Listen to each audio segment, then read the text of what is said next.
Hi, I'm Pam Mosley from Quirky Flowers and I grow an acre or so of cut flowers here in the Staffordshire Moorlands, and today I'm going to show you how to do a compostable funeral spray which I am going to be delivering tomorrow locally. So I'm starting with just the base of an old wooden drawer, probably really quite ancient wooden drawer, very thin piece of wood which could be used again, but the chances are you won't get it back, but it would break down easily in compost. This is just Welsh moss, which I'm going to use quite a lot of. This funeral spray is going to be like a bit like a traditional double-ended funeral spray, only not traditional obviously, because we're using, although you could say it was traditional because probably this is how they used to do them, I don't know, but yeah, not using Oasis. So I'm really going to use quite a lot of moss because it was so boiling hot today and it's giving it boiling hot tomorrow. So I want to make sure that everything's going to stay really hydrated. I do like to fluff up the moss and get quite a pile on there, pull out any little bits which you don't want. This is Welsh moss, sustainably sourced. So it makes a really great base for your flowers to go into. I'm going to keep fluffing that up. I want quite a little bit of height on this, just so I've got so many big flowers like foxgloves and lupins, so they're going to need a little bit of support. So I'm just squeezing out the moss, but I'm not over squeezing.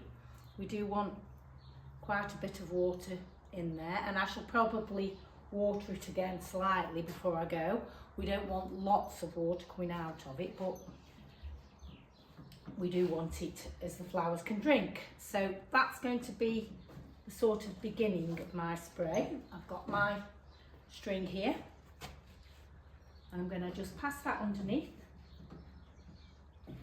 I do take quite a bit of time just getting this bit right, because I think if you just get the base right, the rest isn't so bad. But if you haven't got your base right and you haven't got enough moss, it's very difficult.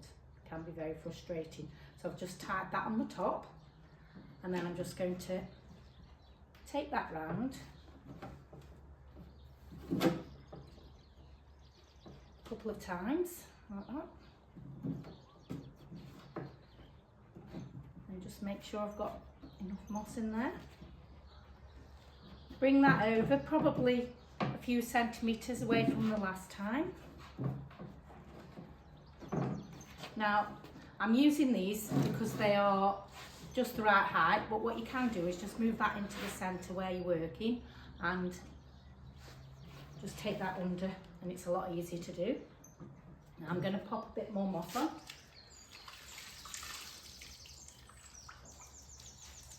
And try and sort of overlap that onto the other moss before, and then it sort of keys in a little bit better. You don't want it sort of separating. As I say, I do fiddle around a bit as I want it to be all firm. But you don't really want to be pulling too tight on your string. You do want to keep a bit of bounce in your moss. You don't want your moss solid. So really you're just going around just keeping it in place. You're not really pulling tight. So just move that along. This is going to be a large spray. It's going to be 5 feet long. So obviously we're going to need quite a large board and moss to support all that. If it was winter time or autumn and it was cooler, you wouldn't need quite as substantial a board. Something a bit smaller would do. But we're going for a little bit more moss for tomorrow because it has been so hot. It's May, and it is always a challenge in May. Just because the foliage hasn't quite hardened up as you would like it. Once you get through May a piece, things like beech and oak, they've all they go from like a limey green to a bit darker green, and then you know they're going to be fine to use.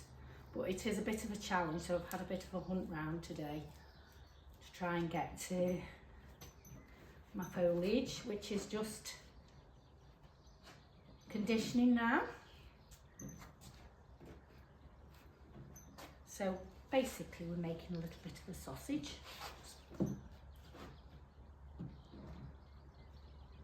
I know other people do this other ways, but I do like to use things I can find to hand. I don't like using the bamboo trays and things. I just like to find bits and pieces that I can get my hands on. Hence the back of the drawer, which was an old cupboard, which wasn't very pretty.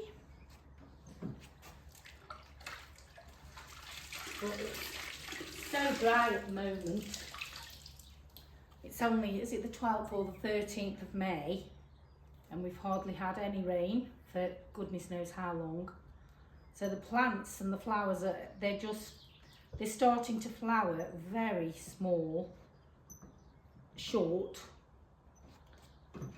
And things that would usually bulk up and have hundreds of flowers on have just flowered very short and quite sparse. So it's going to be a challenge this year. I think whatever happens, it will be a challenge, but every year is a challenge. Last year it was nothing but rain and we complained about that. At least it is quite nice to work in at the moment, although up on the field that does face the sun and it can get extremely warm.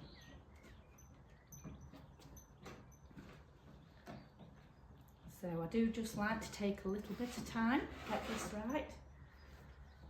And it is quite rewarding. It's obviously much more time consuming than having a plastic tray and sticking Oasis in it. But you do feel like you've created something from scratch. So I would say, you know, you get a lot of satisfaction doing this. It's a bit of a strange lump. So if you can have a go at doing this, I think you'll find that you'll enjoy it. It's really very rewarding. When you're just using all natural materials.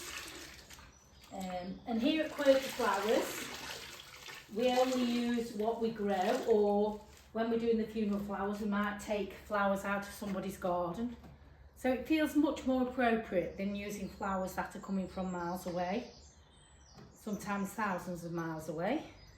So it's, yeah, a little bit more, hopefully, to the person if they like gardening or whatever, or just the countryside. It seems much more appropriate than flying flowers from all over the world. So I think we're just about there now.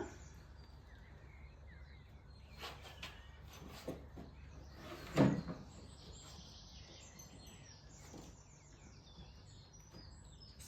carry on, get to the end.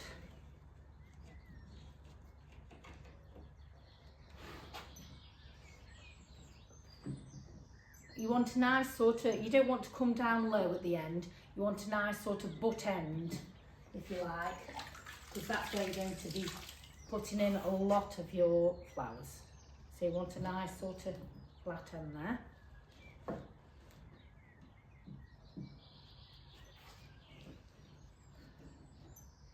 I'm going to just go, I actually prefer using this to chicken wire because it seems to get more of a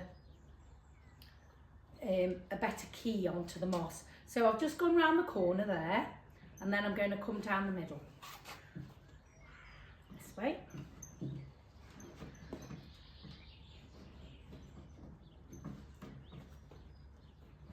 And then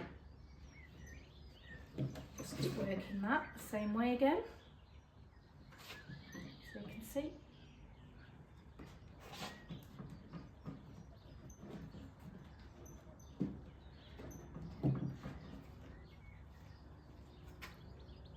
Starting to really firm up now. Just just go once more this side.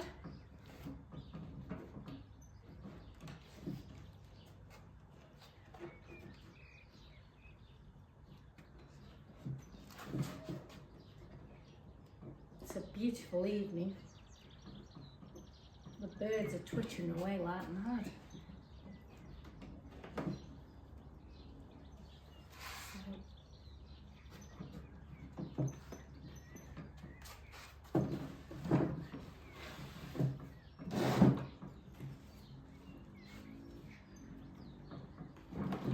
Just keep going over in the same way. I think I may have to put this in 2 videos, so I may do the flower bit on a separate video because I think this is going to be a bit long, but we'll see. Just once more.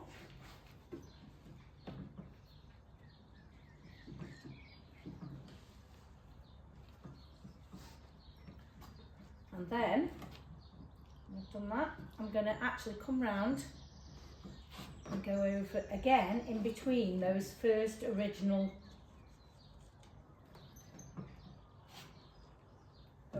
times. So I'm going down the centre of those now, and now we really have got a brilliant grid for the flowers to go into. But as I say, I'm not pulling really down hard, I'm just covering. I don't know if you can see that. We're nearly there.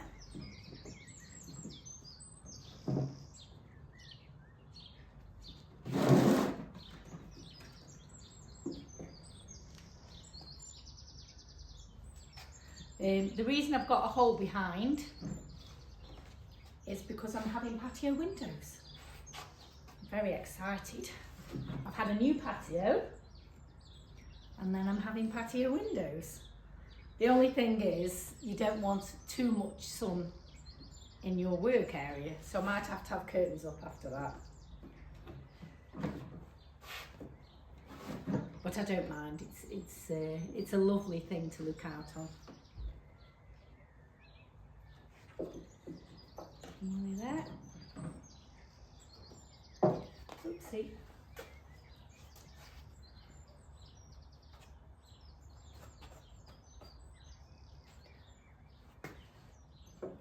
So I think there is a lot more interest in compostable funeral flowers and flowers in general that look more natural. So if you are a florist, I think, you know, this is something worth thinking about. We've all used Oasis in the past, but it is a microplastic, so this sort of thing is going to get ever more popular. Now my end is over there, so I'm just going to come over and just do a bit of a zigzag. I'm going to cut off my string and then just tie it to. Give it a double knot. And that's going nowhere. So it seems like a bit of a project, but we're all ready to go now for the foliage to go in. And yeah, I'll probably put that in another video. So thank you for watching. It's been really enjoyable. See you next time.